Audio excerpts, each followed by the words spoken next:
Bienvenue dans cette vidéo de correction de l'épreuve d'analyse économique tombée en 2021 pour le concours des douanes. La question posée cette année 2021 était: faut-il réindustrialiser l'économie française? Ça tombe bien dans la mesure où j'avais traité dans votre préparation des éléments relatifs justement à la réindustrialisation parce que c'est un thème d'actualité, donc j'espère, si vous avez eu l'occasion d'accéder à ces vidéos et à ce contenu, donc de bien répondre à cette question, et donc je vais donc la corriger ici. Alors, si vous avez bien suivi mes vidéos de méthodologie, vous savez que je commence toujours par une première étape qui consiste à analyser la structure de la question avant d'analyser les mots-clés. On neutralise donc les termes du sujet pour ne garder que les éléments structurants. On se retrouve avec une question qui est, au fond, faut-il A? Donc, faut-il réindustrialiser l'économie française? Donc, faut-il A? Et toujours, je vous rappelle que cette première étape, petit 1, pose la question du lien entre A et B. Bon, là, il n'y aura pas de lien entre A et B puisqu'il n'y a pas de B, il n'y a que du A. Mais pose également la question de la nuance. Donc, j'ai mis la structure de la question est linéaire, faut-il A, mais nuancée. Puisque le simple fait de poser la question, faut-il A? Ça veut dire qu'il y a une question qui se pose, et que peut-être que A n'est pas souhaitable. Mais il y a une deuxième nuance qui est un peu plus subtile. La première nuance immédiate, c'est de dire, nous pouvons avoir intérêt, ou pas, à A. Alors d'ailleurs, il y a le RO. Nous pouvons avoir intérêt ou pas à A. La deuxième nuance possible, c'est de comprendre que peut-être que les éléments qui vont permettre A peuvent entraîner des effets secondaires au point que ça n'est pas A qui n'est pas souhaitable, ce sont les moyens utilisés pour obtenir A qui ne le sont pas. Ce qui est un peu différent et à mon avis plus fin et plus intéressant pour répondre à cette question parce que vous allez voir que ça va déboucher sur un certain nombre d'éléments utiles pour la suite. Quoi qu'il en soit, donc cette question suppose une nuance puisque donc conduit à s'interroger sur l'utilité d'obtenir A ou alors sur les conséquences négatives des éléments qui vont permettre d'obtenir A. Une fois qu'on a compris ça, on passe au terme du sujet. Il y a donc évidemment ici deux termes structurants. La réindustrialisation, qui est le terme principal, et l'économie française. Alors je dirais que ce deuxième terme, évidemment, pose davantage le cadre, mais il est quand même utile parce que c'est pas juste un cadre géographique, c'est que ça veut dire qu'il faudra réfléchir dans la situation particulière française, d'une économie ouverte au niveau européen, ouverte sur le monde, qui a signé un certain nombre de traités internationaux, etc. Donc le contexte géographique est explicite, il conduit à s'interroger sur l'intérêt ou l'inconvénient que peut avoir la réindustrialisation de la France. Il s'agira donc de traiter exclusivement le cas de l'économie française. Alors attention, hein, quand je dis à chaque fois traiter exclusivement le cas de l'économie française, ça ne veut pas dire qu'on n'a pas le droit de citer un autre pays. On peut très bien s'appuyer sur un autre pays en montrant en quoi ce pays a connu des avantages ou des inconvénients à la réindustrialisation, peut avoir réussi ou ne pas avoir réussi, et dire que donc en contrepoint ou en comparaison, voilà ce que peut faire l'économie française. Donc on peut tout à fait faire référence à un autre. Mais je veux dire que il ne faut pas que dans le corps du développement, on traite vraiment tout ça uniquement au niveau européen ou au niveau d'un autre pays. Alors simplement, avant d'aborder la question de la réindustrialisation, il faut parler d'abord de la désindustrialisation et même encore de l'industrie en tant que telle. Parce que fondamentalement, cette question, ça fait maintenant une bonne quinzaine d'années que c'est dans le débat public français, de la réindustrialisation, elle suppose qu'il y a quelque chose de particulier à l'industrie. Parce que si vous regardez bien, on ne parle pas de alors le terme n'existe pas, mais réagriculturisation, je ne sais pas si le terme existe, mais vous comprenez ce que je veux dire. Il n'y a aucun débat sur est-ce qu'il faut que de nouveau l'agriculture représente 30% de la richesse française. Personne ne pose ce débat-là. En revanche, il se pose pour l'industrie. Ce qui veut bien dire que il va falloir s'interroger sur ce qui fait la particularité de l'industrie par rapport aux autres secteurs. Donc, toujours dans l'étape 2. Alors, je vous rappelle ainsi, vous n'avez pas en tête précisément ma vidéo de méthodologie, je vous encourage vraiment à la revoir si ce n'est pas le cas, puisqu'elle est vraiment très précise. Mais je vous rappelle qu'à l'étape 2, on analyse chaque mot-clé vraiment séparément. D'accord? Donc, d'abord, dans l'industrie, qu'est-ce qui me semble intéressant à en dire? D'abord, rappelons que le rôle général de l'industrie, c'est de transformer les matières premières en marchandises physiques. secteur qui, pour les physiocrates, ne créait pas de richesse, mais qui, bien sûr, après, pour les économistes classiques, au contraire, était le cœur de la création de richesse. C'est un secteur qui était très porteur pour l'économie française durant plusieurs décennies au XXe siècle, hein, pendant quasiment tout le XXe siècle, avant une désindustrialisation qui a commencé, je dirais, dans les années 70-80. On peut évoquer, pourquoi pas, le fait que l'industrie revêt un caractère culturel. On parle de soft power. C'est-à-dire qu'au fond, les produits qui sont envoyés à l'étranger sont un peu porteurs de la culture. C'est comme quand une Mercedes est achetée, mais quelque part, vous achetez un morceau de la culture allemande, par exemple. Et c'est très caractéristique des voitures allemandes. C'est un secteur aussi, il faut le dire, qui est générateur de gains de productivité qui sont significatifs et facilement mesurables, souvent plus facilement mesurables que dans le secteur des services, par exemple. Et enfin, c'est un secteur qui a connu de grandes mutations au cours du XXe siècle, l'automatisation, les délocalisations, pardon, l'outsourcing. Alors l'outsourcing, c'est le fait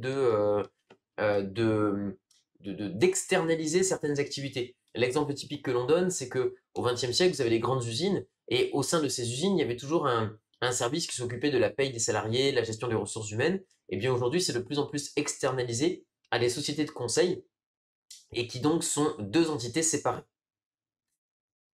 La désindustrialisation pose la question de la mesure de cette désindustrialisation. Parce qu'au fond, on utilise toujours ce terme-là, mais sans bien le définir. Parce qu'on dit, bon, c'est la perte d'importance ou perte de richesse de l'industrie, tout ça n'est pas très clair. En réalité, tout dépend de l'indicateur. On peut en parler en nombre d'emplois, c'est ce qui est souvent fait d'ailleurs. Vous avez à peu près, alors il faut regarder les chiffres, mais entre 600 000 et 800 000 emplois détruits dans le secteur industriel en à peu près 15 ans depuis le début des années 2000. On peut en parler en nombre d'entreprises, pourquoi pas. On peut en parler, c'est souvent le cas, en part dans la valeur ajoutée. Donc actuellement, nous avons une industrie qui pèse à peu près 11% de la production totale française. Ou alors on peut en parler en valeur ajoutée absolue, donc non pas en part dans le PIB, mais en valeur ajoutée globale. Alors quelques données chiffrées. Depuis les années 80, les branches industrielles ont perdu environ la moitié de leurs effectifs, c'est-à-dire à peu près un peu plus de 2 millions d'emplois. Dans le même temps, la part en termes de richesse a reculé de 10 points pour s'établir à 13,4 en 2018. Et je vous l'ai dit, le chiffre le plus récent que j'ai en tête, c'est à peu près 11% pour 2022 à vérifier, parce qu'avec la crise du Covid, c'est pour ça que je n'avais pas mis de chiffre plus récent, parce qu'avec la crise Covid, ça brouille un peu les chiffres, mais de mémoire, en 2022, on doit être à 11%.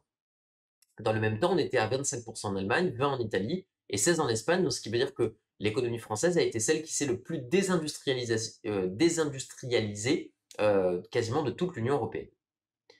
Entre 1991 et 2016, la baisse relative du poids de l'industrie a été 2 fois supérieure en France à celle observée outre-Rhin, donc outre-Rhin, en particulier en Allemagne.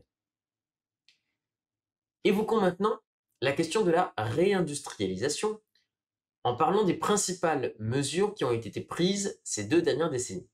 Alors d'abord, au début des années 2000, vous avez eu le CICE, Crédit d'impôt pour la compétitivité et l'emploi, qui en fait a succédé au crédit impôt recherche, c'était un peu la même chose. Mais en gros, il s'agissait ici de subventionner une partie des entreprises qui faisaient des efforts, notamment de recherche et développement, ou alors qui faisaient des efforts en termes d'emploi de certains types de main-d'œuvre. Nous pouvons également parler du pacte de responsabilité. Alors, en 2 mots, hein, je fais un peu d'histoire parce que depuis ça a été modifié, mais en gros, le pacte de responsabilité, il s'agissait de signer une convention avec les organisations patronales notamment pour, je dirais, avoir des baisses de charges corollaires à une sauvegarde de l'emploi ou une amélioration de l'emploi dans certains secteurs. Donc, vous voyez, c'est toujours du donnant-donnant, c'est pour ça qu'on parle de pacte de responsabilité. Le CICE a été transformé depuis simplement en allègement de cotisations sociales, donc conditionné à certaines pratiques d'entreprise. On peut parler du rapprochement des niveaux de l'impôt sur les sociétés de ce qu'il est dans les principaux pays comparables. Donc là, par exemple, si vous regardez à l'heure où je tourne cette vidéo, les taux d'impôt ont pratiquement entièrement convergé vers 25%, alors qu'avant, en France, on était plutôt à un tiers du bénéfice. Là, nous avons convergé vers 25% pour se rapprocher des autres pays de l'Union européenne. On peut parler de l'allègement des impôts de production qui vont dans ce sens, donc toujours conditionnés à la sauvegarde de l'emploi, voire à l'augmentation de l'emploi dans certains secteurs. On peut parler de la loi de travail qu'on a appelée également loi El Khomri vers la fin du quinquennat de François Hollande, qui visait à flexibiliser les contrats de travail en donnant plus de marge de manœuvre aux entreprises, mais là aussi avec l'espérance d'un meilleur taux d'emploi, notamment pour les personnes les plus âgées, qui se sont transformées en ordonnance travail sous Macron, et enfin la loi Pacte lors du premier quinquennat d'Emmanuel Macron. Donc, je vous renvoie là, je ne vais pas détailler chacun de ces éléments, c'est à vous d'aller voir à chaque fois quelles ont été les modalités, mais il y a quand même un fil rouge dans tous ces éléments, c'est à chaque fois l'idée de dire que on essaie de réduire les charges pour améliorer l'emploi, et notamment dans le secteur de l'industrie, parce qu'en fait, le secteur des services, lui, n'a pas connu de crise particulière, il a continué de se développer, alors que le secteur de l'industrie, c'est celui qui a perdu le plus d'emplois, et donc on essaie d'y répondre, finalement en diminuant le différentiel de coût du travail entre la France et un certain nombre de ses partenaires commerciaux principaux. Un chiffre intéressant par rapport sur la répartition totale des aides industrielles. Donc, vous voyez que la moitié des aides industrielles sont relatives aux aides à l'emploi et à la formation. Donc, c'est par exemple des subventions qui sont versées sur des entreprises innovantes ou des entreprises de certains secteurs industriels, etc. Vous avez presque un tiers qui sont des aides à l'innovation. Donc là, on va subventionner par exemple des dépenses qui sont purement des dépenses de recherche et développement. Vous avez un peu de réduction de charges et aussi certaines participations et prêts bonifiés. Ça, c'est souvent via la Banque publique d'investissement. Alors, simplement, au-delà des mesures qui ont été prises, on peut tout à fait généraliser en parlant d'autres mesures qui théoriquement pourraient être prises dans le cadre de la réindustrialisation. La première mesure, évidemment, c'est la question du protectionnisme.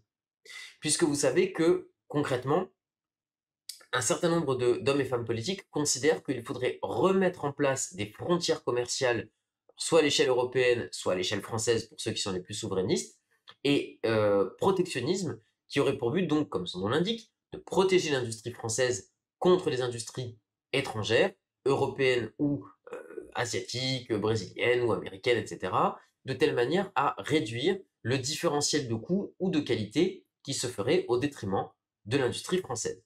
Alors, je ne vais pas ici vous remettre tous les éléments du protectionnisme. Vous avez une vidéo de cours sans doute consacrée à ça, ou un poly consacré à ça. Mais donc concrètement, vous avez protectionnisme tarifaire, non tarifaire, déguisé, officiel, etc. Donc plusieurs types de protectionnisme.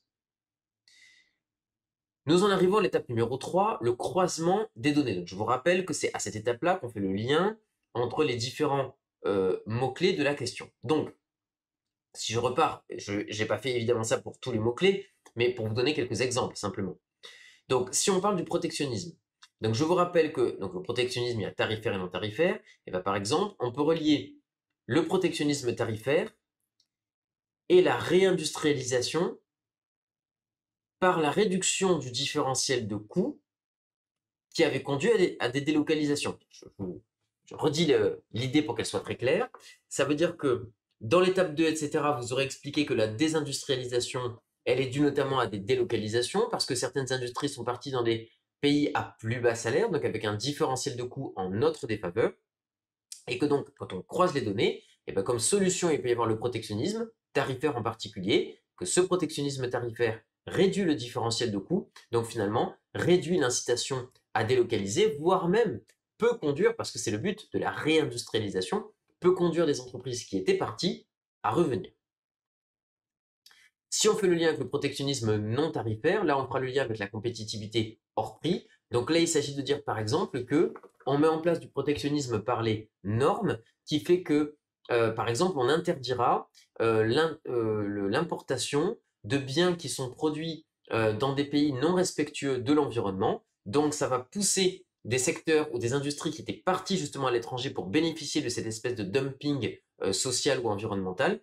On va les pousser à revenir puisqu'elles n'auront plus le droit d'exporter vers la France.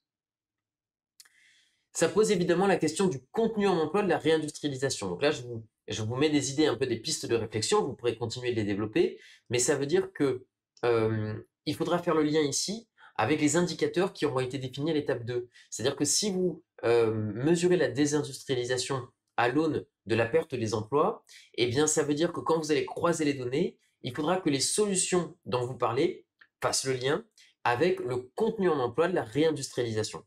Puisqu'évidemment, tous les secteurs n'ont pas le même contenu en emploi. Il y a des secteurs qui sont hautement automatisés et des secteurs, au contraire, où il y a encore beaucoup de main-d'œuvre. Donc, en fait, ça veut dire que selon l'indicateur que vous choisissez, vous n'aurez pas les mêmes solutions. Parce que si votre indicateur, c'est simplement la valeur ajoutée, bah, finalement, que l'industrie en question soit hautement automatisée ou pas, peu importe. L'important, c'est d'avoir la valeur ajoutée. Par contre, si vous cherchez spécifiquement à recréer de l'emploi dans le secteur industriel, alors vous allez axer les solutions et la réflexion autour justement des secteurs les plus riches en emploi.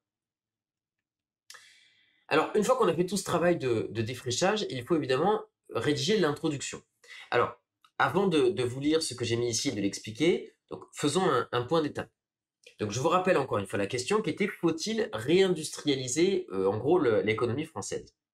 Donc, je voudrais que vous compreniez qu'encore une fois, le but va être ici de discuter de l'opportunité qu'il y a à réindustrialiser et donc avec les problématiques principales qui sont, mais d'abord, comment ça se mesure, la réindustrialisation. Et une fois qu'on a réfléchi à comment ça se mesure, eh ben, on va réfléchir à, mais au fond, quel est le coût de cette réindustrialisation? Parce qu'on a parlé du protectionnisme tout à l'heure, mais donc ça veut dire que forcément, il aura fallu évoquer dans cette étape de réflexion les limites qu'il y a au protectionnisme. Je vous renvoie là aussi vers le poly ou les vidéos de cours qui vont vous donner toutes ces pistes de réflexion. Donc une fois qu'on a bien ça en tête, on peut rédiger l'introduction. Comme d'habitude, on parle de l'évidence du sujet. L'évidence du sujet, c'est qu'il y a eu une désindustrialisation. Donc, il s'est produit en France depuis les années 70 un phénomène continu de désindustrialisation. Je vous rappelle, si vous avez bien suivi la vidéo de méthodologie, sinon encore une fois, je vous y renvoie absolument. On définit un mot-clé juste après sa première utilisation.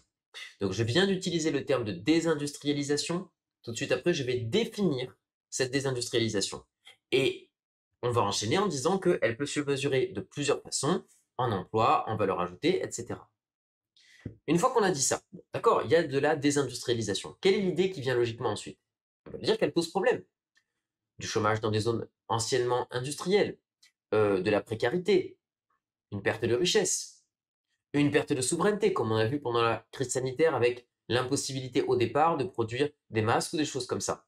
Donc vous allez évoquer tous ces problèmes, parce que ce n'est qu'en les évoquant qu'on va mieux comprendre l'opportunité de la réindustrialisation. Donc, cela explique la volonté affichée de réindustrialiser le tissu économique français. Mais donc, les causes qui ont mené à cette désindustrialisation peuvent-elles être combattues? C'est-à-dire que là, vous voyez, vous allez vraiment poser la question de l'opportunité de cette réindustrialisation. Réfléchir donc à ces opportunités parce que, encore une fois, je le redis, les éléments nécessaires à la réindustrialisation peuvent entraîner des effets négatifs. Donc c'est pour ça que j'ai mis discuter le prix, entre guillemets, de la réindustrialisation. Alors, juste une petite remarque ici. Quand on est dans l'introduction, je vous rappelle qu'on ne démontre rien. On ne fait qu'affirmer ou poser des questions. Le but du développement va être justement de revenir sur les éléments que l'on a affirmés pour les démontrer et pour expliquer. D'accord? Donc quand je dis discuter le prix de la réindustrialisation, on ne va pas rentrer dans tout le détail de dire ça a des avantages, des inconvénients, voilà pourquoi. Non, on va juste dire que on va évoquer, comme on va lancer une piste du fait que un certain nombre de solutions possibles peuvent entraîner des effets indésirables qui finalement posent vraiment la question de la nécessité de la réindustrialisation. Parce qu'après tout, s'il y a eu une désindustrialisation, bah c'est peut-être qu'il y a des causes fondamentales.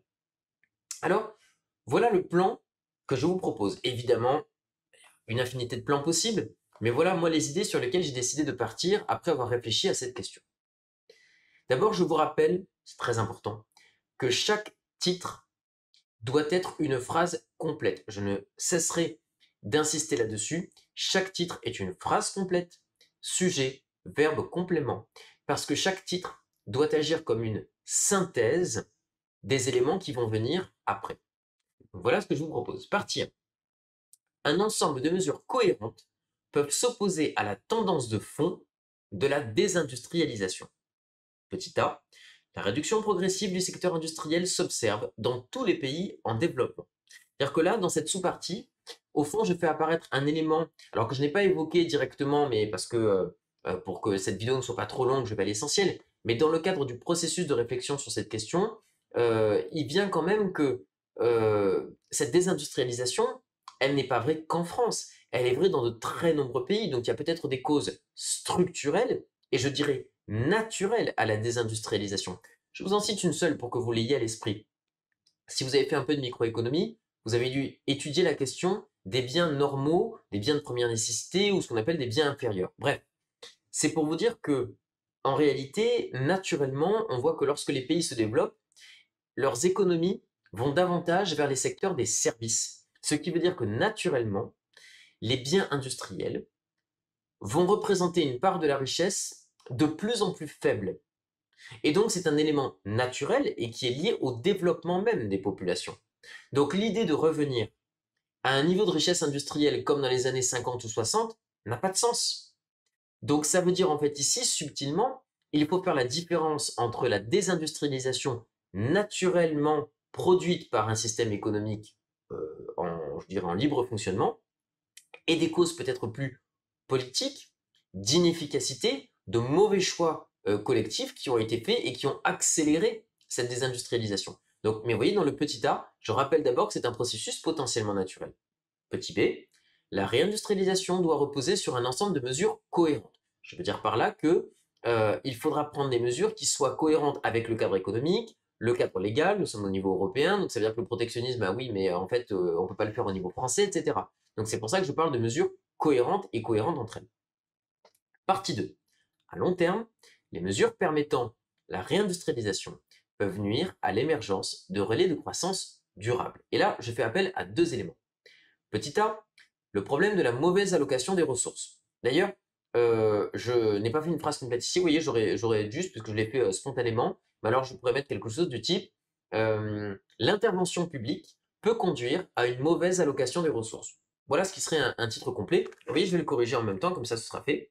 L'intervention de l'État peut conduire à une mauvaise allocation des ressources. Ce que je vais dire ici, c'est le fait que lorsqu'un État intervient, il prend donc des ressources à des agents pour les utiliser d'une autre manière, et le risque donc, c'est que l'État fasse des choix qui ne sont pas pertinents au sens économique du terme. Alors, ils peuvent être pertinents politiquement, mais pas forcément pertinents économiquement, et au fond, ça veut dire que ce que vous voyez, c'est l'intervention de l'État sur un secteur, ce que vous ne voyez pas, c'est que l'intervention de l'État, en prélevant des ressources sur un secteur qui fonctionnait bien, et ben, finalement, va fragiliser ce secteur, comme si on fragilisait les services en faveur de l'industrie.